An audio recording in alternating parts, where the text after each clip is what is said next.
Warm welcome children once again back to class of biology. Now in the previous class we talked about biological classification, in which we discussed the two kingdom system of classification which was put forward by Aristotle, then a little more modified two kingdom system of classification put forward by Carolus Linnaeus. Then we talked about the three kingdom system of classification by Ernest Haeckel, four kingdom by Copeland, and then the five kingdom system of classification by R.H. Whittaker. Now as I told you in the previous class, that this five kingdom system of classification is the most prevalent classification, right? But what happened was, a scientist named Carl Woese,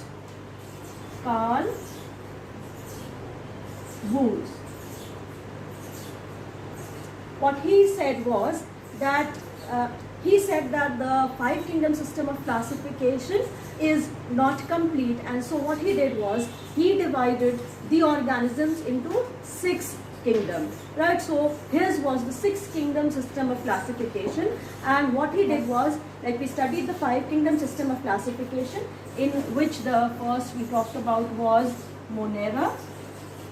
Then we discussed Protista, right? Then fungi, Plantae, and Animalia. Now this was the five kingdom system of classification which was put forward by R.H. Whittaker. And what Carl Woese said, that kingdom Monera should not be kingdom Monera, instead it should be divided into Archaeobacteria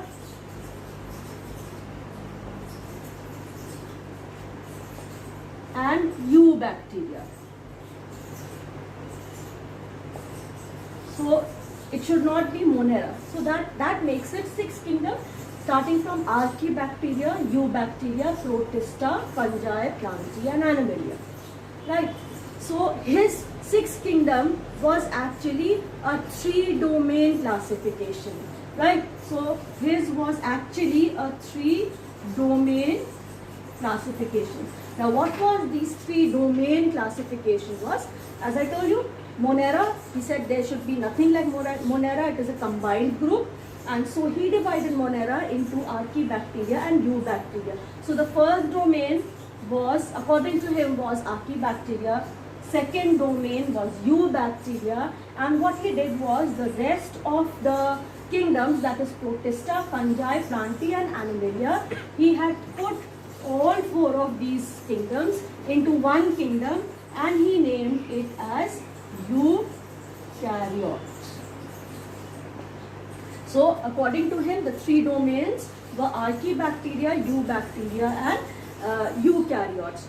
But this three kingdom was not accepted, right? So even today we study the five kingdom system of classification, right? So according to the five kingdom system of classification, and a little bit of what Carl Woese said that is included, we will study the first kingdom of the five kingdom, that is kingdom Monera.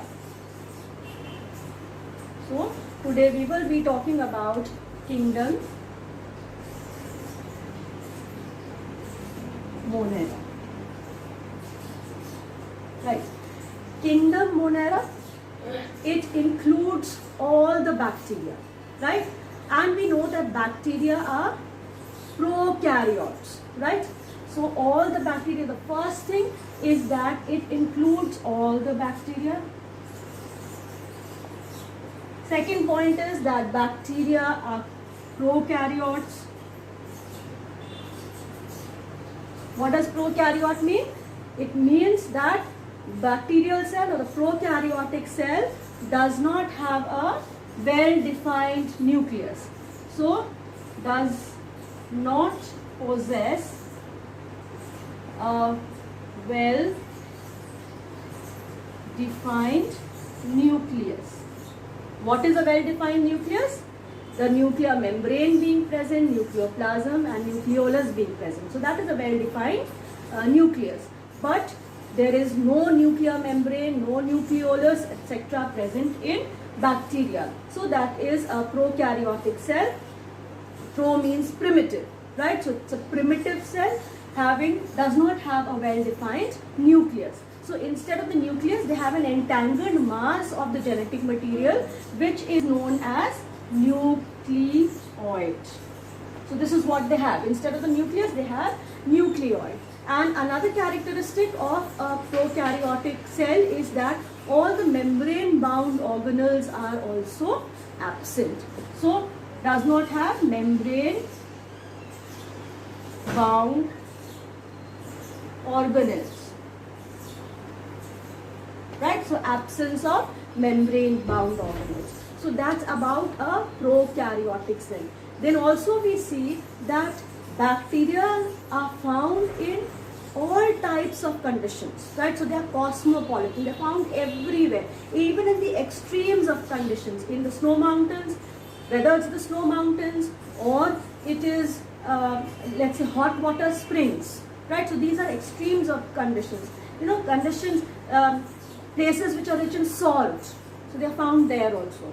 Right, and of course normally in the air, of course, it is found. So these are cosmopolitan and they are found in different varied conditions, right, and they can survive in those conditions because of certain characteristics that they possess. So this is the general, we can say a general talk about bacteria, right? So kingdom Monera is, it consists of bacteria. Bacteria are prokaryotes and then they are cosmopolitan. That means they are found cosmopolitan.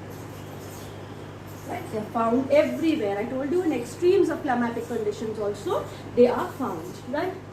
Now these bacteria, their mode of nutrition also varies. Right? So we will talk about their mode of nutrition now.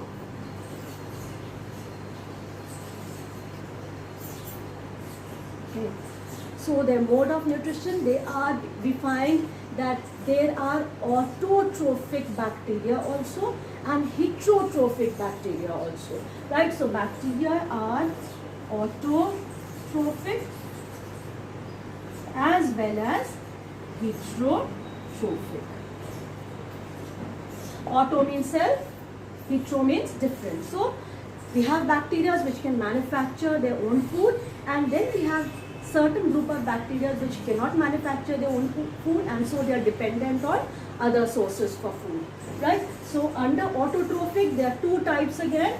We find chemoautotrophs and we find photoautotrophs,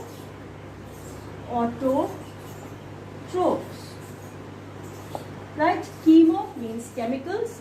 That means they derive their energy to manufacture food from a reaction that takes place in the inorganic compounds where they are present, that is converted into organic compound, and the energy that is given out in this reaction is utilized by the bacteria to prepare food, right? So your chemicals are involved to provide energy, so they are chemoautotrophs, right? So sulfur bacteria, iron bacteria, hydrogen bacteria, these are the examples of chemoautotrophs, right? Then we come to photoautotrophs. The word photo means light. So those bacteria which derive the energy to manufacture their food from sunlight are photoautotrophs, and they have a special kind of chlorophyll which is called bacteriochlorophyll, right? So they have chlorophyll A also present in them, which is found in most of the higher plants, and they also have this bacteriochlorophyll also present, right? So whichever type of chlorophyll, they can manufacture food in the presence of light. So they get the energy to manufacture their food but in the presence of light. So that is how they are divided into chemoautotrophs and photoautotrophs.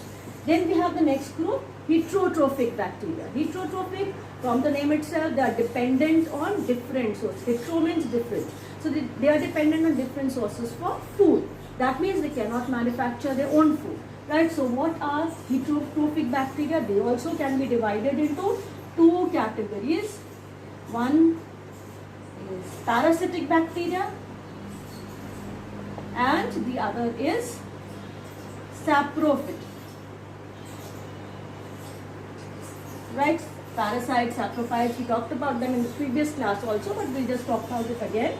Parasitic bacteria that get the food from a living source, right?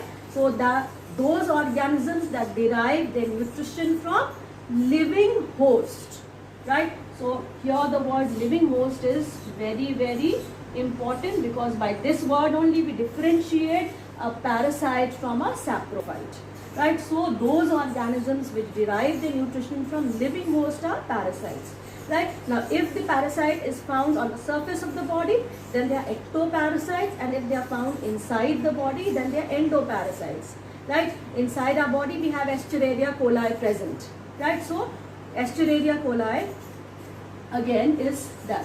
Then saprophytic bacteria, saprophytes are those organisms that derive their nutrition from dead host, right? So from dead, these bacteria, they act as decomposers, right? And that is how they clean the environment, right? So they derive their nutrition from saprophytes. I was talking about Escherichia coli. Actually, these Escherichia coli that are present in our body, we have a symbiotic relationship. Right? Symbiotic relationship means even we benefit from them and they benefit from us. Right? But the fact is that they cannot manufacture their own food. Right? So that's about the mode of nutrition in autotrophs. Sorry, in bacteria. Now we come to the next point here. Bacteria are found, we will divide bacteria according to their shapes. Right, so bacteria are found in different forms. So according to their shape, they are divided into coccus. Coccus are spherical bacteria. Right, what is their shape? Like this, spherical. Right, so coccus is spherical bacteria, that is one shape. Then the other is spirillum.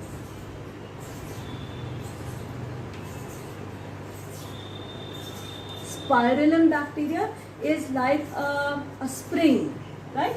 So it is something like this, along with, you can see here the flagella present. Then the third is bacillus. Bacillus are rod shaped bacteria. So something like this, rod shaped bacteria, right? Then so we've done coccus, spirillum, bacillus, and then comma shaped bacteria, right? These comma shaped bacteria, they are we can say they are Vibrio.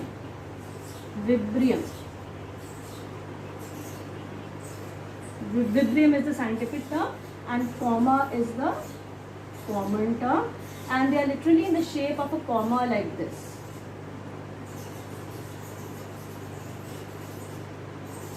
Right, so these are the Vibrium or the comma shaped bacteria, right? Spirillum is spiral.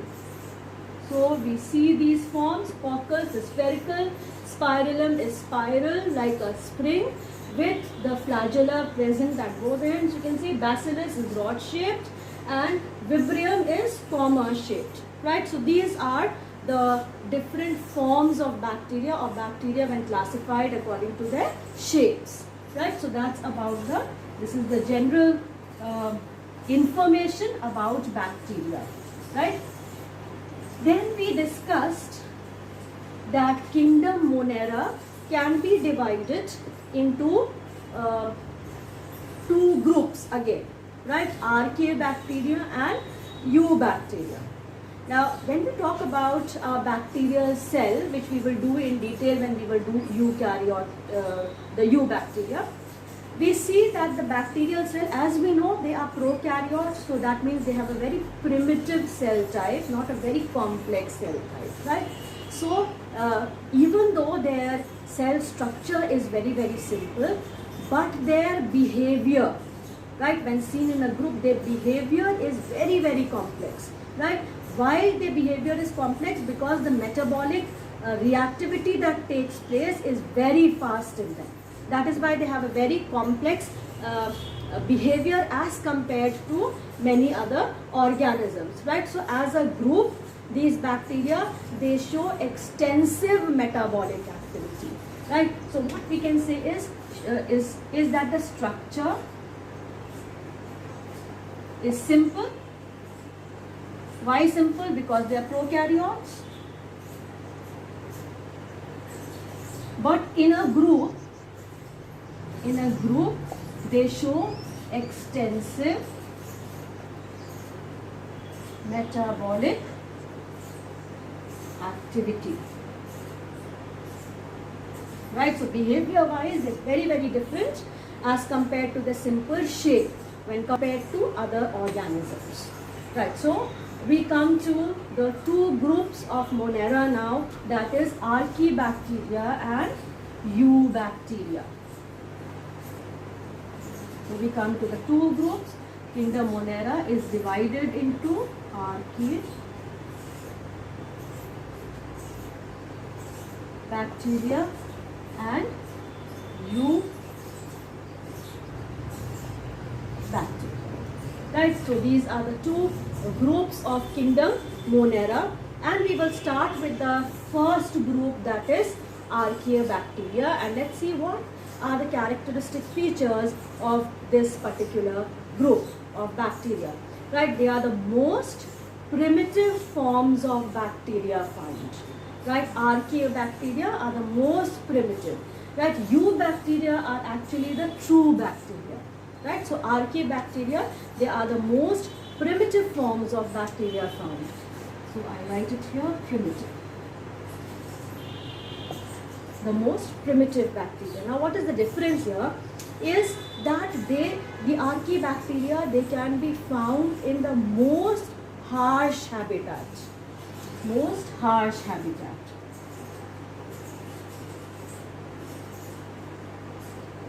Right? Now, what are the harsh habitats where they can be found in? They can be found in, for example, hot springs, hot water springs. They can be found in salty area. They can be found in marshy area. Right? So these are the the harsh conditions in which these bacteria are found. Right? So now, if they are found in such harsh conditions, then what are the characteristic features of these Archaebacteria that help them to survive in those conditions, these harsh conditions? So we will see that these bacteria, they have a special kind of a cell wall, right? They belong to the plant kingdom, so obviously if they belong to the plant kingdom, all the organisms belonging to the plant kingdom have the outermost layer of the cell as the cell wall. Right, so cell wall is present in all the plant cells. So even Archaebacteria, although they are primitive, they also have a cell wall. That is why they are grouped under the plant kingdom. Right. So the kind of cell wall, we can say the chemicals that form the cell wall are very different to the chemicals that form the cell wall of Eubacteria. So their cell wall is made up of protein and non-cellulosic polysaccharide. Right. So let's see here, their cell wall. Cell wall is made up of protein plus non-cellulosic polysaccharide. Right, so that is what their cell wall is made up of. Apart from that, their cell membrane has a presence of monolayer. Mono means one. Monolayer means a single layer of branched chain lipids. Right, a chain of branched lipids. What are lipids? Fat. Right, so this is what is present in the cell membrane, right? So cell wall is made up of protein and non-cellulosic polysaccharide, and their cell membrane is made up of monolayer, a single layer of branched chain lipids, right? So that is these characteristic features, right? They help these archaebacteria to survive in the harsh habitats where they are found, right? Again, now these archaebacteria, these are the general characteristics of archaebacteria. Now these archaebacteria are further classified. They are further classified into obligate anaerobes and facultative anaerobes, right? So archaebacteria, they are classified into obligate anaerobes and facultative anaerobes, right? Now what are these obligate anaerobes? Obligate anaerobes are those organisms that, and here in this case the bacteria, which can live under anaerobic conditions only. If they are exposed to aerobic condition, aerobic means the presence of oxygen, then they die, right? So obligate anaerobes, they are those organisms that can live in anaerobic condition. They can thrive in anaerobic condition. Anaerobic condition is absence of oxygen, right? But if they are found in an environment which is rich in oxygen, then they die, right?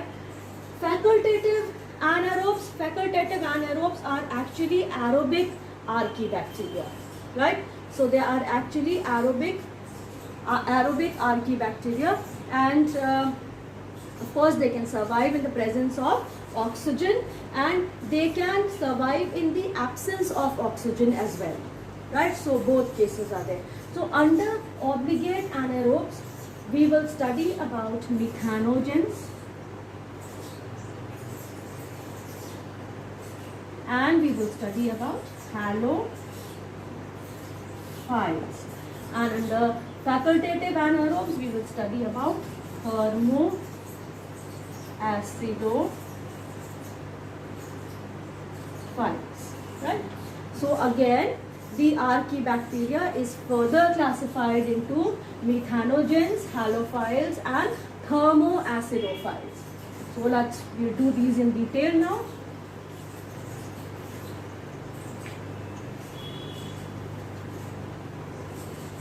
Right, we start with the first type of archaebacteria, methanogens, right? Derived from the word methane, right? So those organisms or those bacteria which produce methane, right? So these are methanogens, and they are strictly anaerobes. That means they cannot survive in aerobic conditions at all. They will die, right? And of course they are autotrophs. They can manufacture their own food, right? And they get they obtain the energy from the chemicals that they are surrounded with to manufacture their food, right? So now these methanogens, they are found in marshy areas. What are marshy areas? Marshy areas are areas which are flooded with water, right? So there's all the soil found over there is all wet. So these are areas flooded with water. So in these areas, these methanogens are found, and as I told you from the name itself, methane producing organisms, right? Methane producing bacteria. So what they do is they occur in marshy areas and they convert formic acid and carbon dioxide into methane. So what they do is they convert formic acid and carbon dioxide into methane. That is why, since they produce methane, that is why they are called methanogens. And this particular characteristic, this capability to produce methane has been commercially exploited, right? Commercially exploited means now these methanogens are used to produce the fuel gas and methane in the gobar gas plants. Right, so that is how they are commercially exploited. Right, one example of methanogen is methanobacterium. Methanobacterium. Now this methanobacterium is found in ruminating organisms, herbivores. Right, what are the ruminants? Ruminants are those organisms which chew the food. If you remember, we studied about the digestive system of herbivores, right? Specifically, we studied the digestive system of a cow, right? So you must have seen cows. Sometimes they are sitting and there's no food around, but you can see their mouth. It looks as if they're chewing something, right? So what do? They ruminate. So when they eat food, we've studied that the stomach has many chambers, right? And the food enters, and each chamber has certain digestive enzymes or bacteria present, which breaks down the food into simpler forms. Right now, what happens is when the animal chews the food and swallows the food at the first go, it goes to the first chamber of the stomach. In the first chamber of the stomach, these methanobacteria are present, which ferment the cellulose. Right? They ferment the cellulose, and methane. The methane that is produced, it has a very, very bad smell. Right? So from the smell itself, we can make out that methane is produced. If we go past any marshy area, we will find this dirty smell. So this dirty smell is because of these methanogens, which produce methane, right? So that smell is of the methane. So that's about the methanogens or methane producing bacteria. Now we come to the next group of archaebacteria. The next group of archaebacteria are halophiles.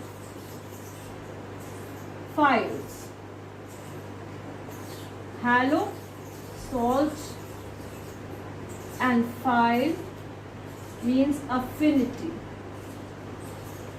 So affinity or love of salt, right? So now where are they from? The name itself, now you can make out these are found in those areas which have a lot of salt concentration, right? So in those areas these halophiles are found, right? So they are attracted towards salt, that is why they are called halophiles. Halo is salt and phile here means affinity. So they have an attraction towards salt, that is why they are found in these areas which are rich in salt. So salt beds, etc. These are found, salt beds, salt pans, right? These are the areas where these halophiles are found. Then here, now the cell membrane of the halophiles, it contains a special type of pigment which is known as red carotenoid pigment, right? So the cell membrane it has the presence of red carotenoid pigment, right? Now this red carotenoid pigment, it actually protects the bacteria from harmful radiations, right? So that is how they are protected, and they are found in these kinds of habitats, right? So they are able, because of the presence of certain more characteristics, they are able to survive in these salty regions. Now what are those characteristics? The presence of special lipids in the cell membrane. I told you that the cell membrane has a specific monolayered branched chain of lipids, right? So these the presence of these lipids protects them in these harsh conditions of where they are found, right? Then again here they have a sticky layer outside their cell, right? This is called a mucilage layer, the presence of mucilage, right? So it has a mucilaginous covering, a sticky covering outside their cell structure. Now this mucilage also protects them from these harsh conditions. Also, these bacteria, especially the halophiles, they do not have sap vacuoles present. If you remember when we talked about, when you studied the plant cell, in the plant cell you studied that the plant cell, the major portion of the plant cell is occupied by a big vacuole, right, which takes the central position, and because of which the nucleus is found towards the periphery of the cell. Now what is this vacuole, sap vacuole? It contains all the liquid, the water content, along with other minerals, etc. that is found mixed in water. Right now this sap vacuole is absent in these halophiles. And what is the advantage of the absence of this sap vacuole is that plasmolysis does not take place, right? Because they're found in very concentrated areas, areas which are rich in salt, right? So very concentrated medium they are found in. So there are chances that the water content from their body may move out into the surrounding areas which are rich in salt, right? So that is plasmolysis. Now the absence of the sap vacuole, which is rich in water, prevents plasmolysis, although the body also has a lot of salt content, right? So the absence of sap vacuole is again one advantage, and it helps them to survive in those salty areas. And I told you that they have high salt content inside their body. Again here, when we come across areas which are salty areas like salt beds, etc., again if we go past these areas, we will get some offensive smell there also. And what they do is that they even change the pigmentation. They bring about some pigmentation in the salt, so some color is added to the salt, right? So these are the characteristics of halophiles. And now we come to the last type of archaebacteria, which are thermoacidophiles. The last type is, they are the third one, thermoacidophiles, right? So phile is affinity towards what? Thermo is temperature, so high temperature. Acid, so high, a very acidic, we can say, medium. So they have an affinity towards high temperature and affinity towards acidity.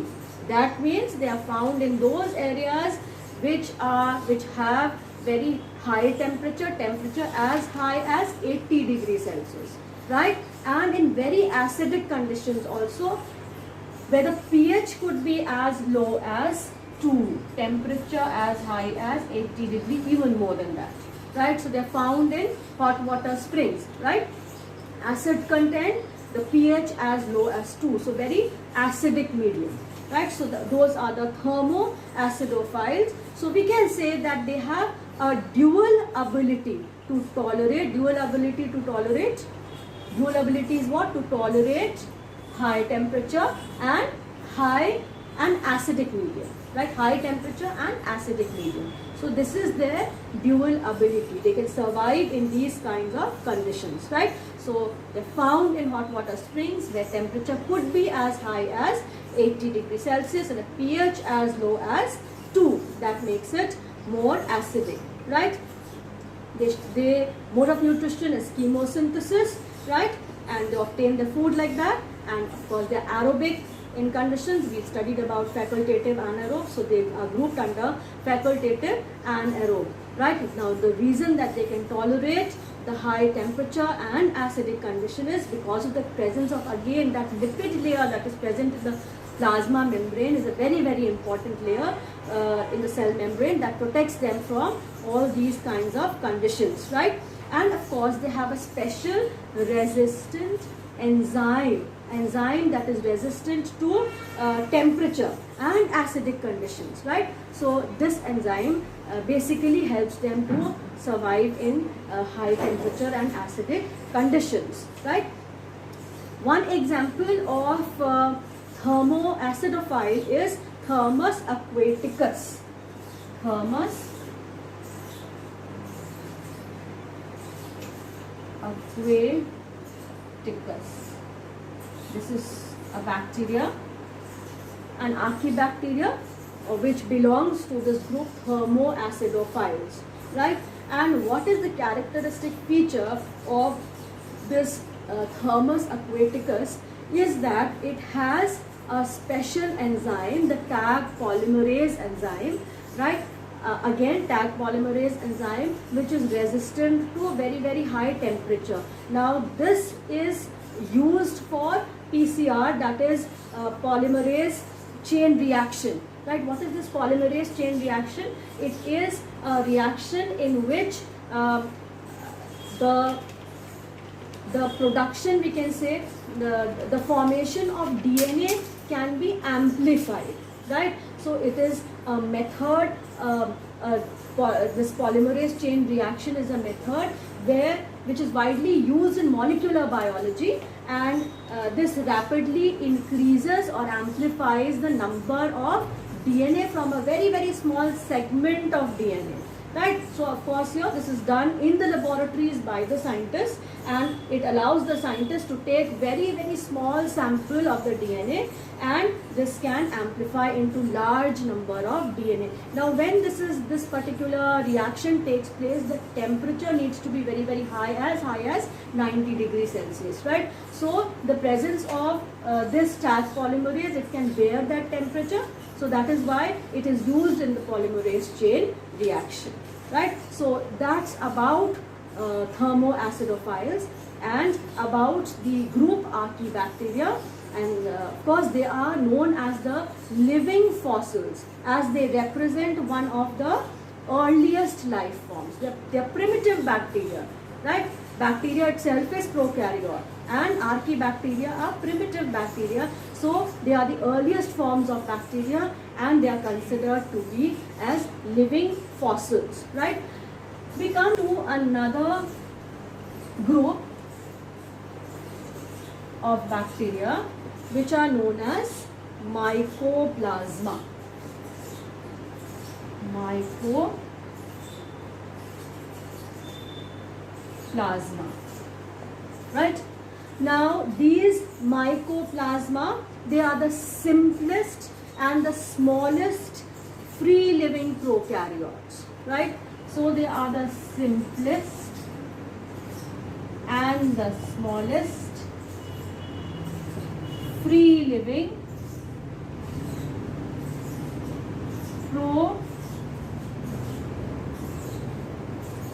prokaryotes, right? And the best thing is that they do not have a cell wall. So absence of cell wall.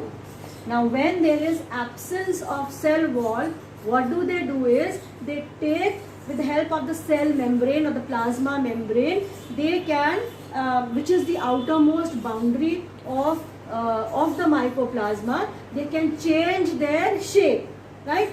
So since they can change their shape, they are known as they are called pleomorphic. Pleomorphic means the ability to change the morphological characteristic, right? And since they don't have a cell wall and they are grouped under this kingdom and they are pleomorphic, they are known as jokers of plant kingdom, right? So they are known as jokers of plant kingdom.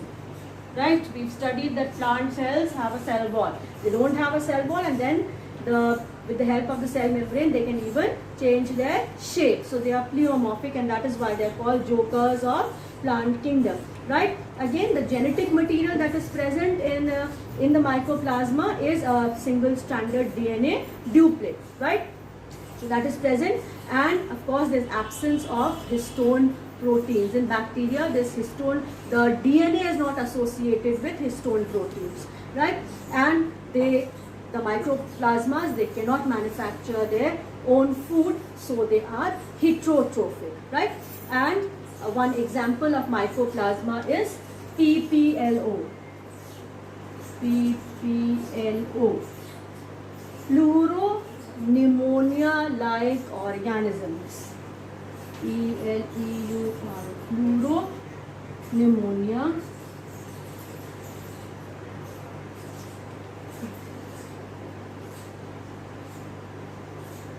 like organisms.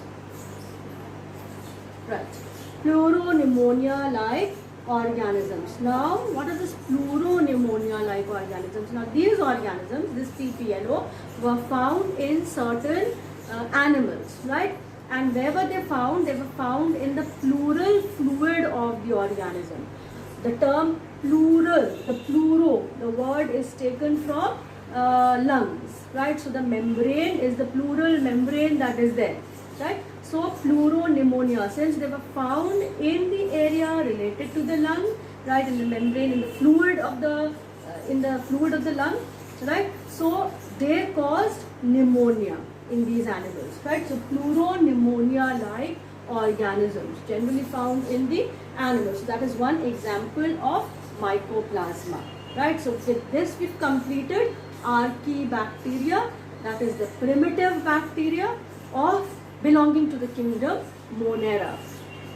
So we will continue with the next group of Monera, that is Eubacteria, in the next class. So for today's class, we studied the general characteristics of bacteria, right, in which we discussed that bacteria is cosmopolitan, right, and they have a prokaryotic cell, and they can be found in harsh conditions also. Then we discussed about the different forms of bacteria, that is the coccus, the spirillum, the bacillus, and the vibrio, right? These were the 4 forms of bacteria that we talked about today, right? And we discussed in detail the Archaebacteria, right?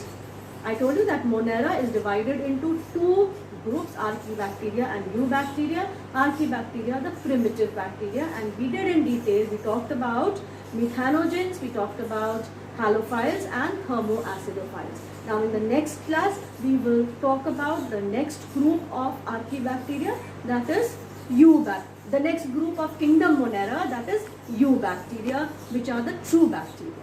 So complete your assignments and post it on the WhatsApp group that we've made, so that I can check and I'll let you know how you need to write the answers, if you correct your ways, the writing, how you write the answers, etc. Otherwise, mostly everybody is doing their assignments very well.